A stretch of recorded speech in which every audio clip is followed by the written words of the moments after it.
Emma Caldwell was 27 years old. She lived in Glasgow, Scotland. She had friends, routines, places she knew. She moved through the city the way thousands of people did every weekend. On the night of April 4th, 2005, Emma went out in Glasgow's city centre. It was not unusual. It was not reckless. It was familiar. She was last seen in the early hours of April 5th, after leaving a nightclub. There were people around. Lights were still on. The city was active. When Emma did not return home, concern did not immediately turn into fear. At first, her absence felt explainable. A missed call, a night that ran late, a plan that changed. Glasgow is a large city, but its nightlife follows predictable patterns: cameras, transport routes, regular police presence. That night, Emma was seen speaking to several people. She made phone calls. She interacted with others in public spaces. There was no sudden disappearance, no clear point where everything stopped.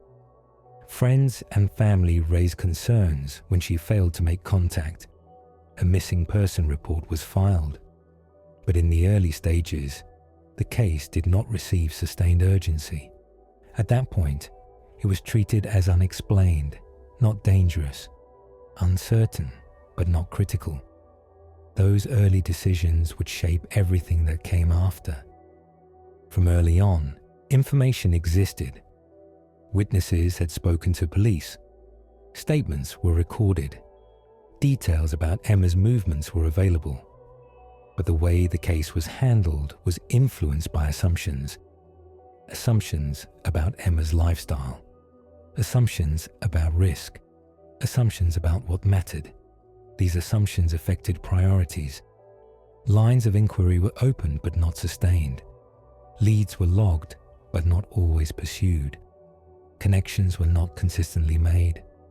As days passed, momentum faded. Time did not clarify the situation. It complicated it. As days became weeks, the investigation lost its early window. Details that might have been decisive became harder to verify. Memories faded. Opportunities closed. The absence of immediate resolution created distance. Distance between information. Distance between responsibility. Distance between urgency and action. This was no longer just a missing person case, but the transition came too slowly. Several weeks later, Emma Caldwell's body was found. She was discovered in Limefield Woods near the village of Roberton in South Lanarkshire, miles away from where she had last been seen in Glasgow. The location raised immediate questions. How had she been taken there? Who had been involved?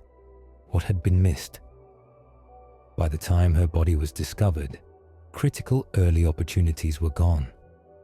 The case officially became a homicide investigation.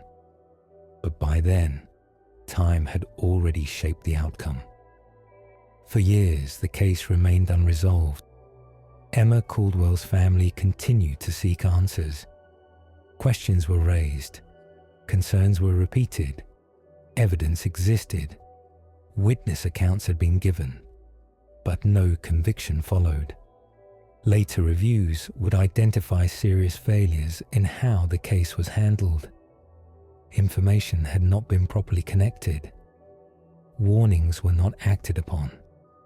Opportunities to identify suspects earlier were missed.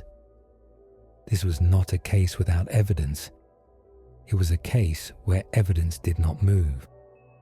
In 2023, nearly 18 years after Emma Caldwell disappeared, a conviction was finally secured. David Anderson was found guilty of her murder. The verdict confirmed what many had feared for years.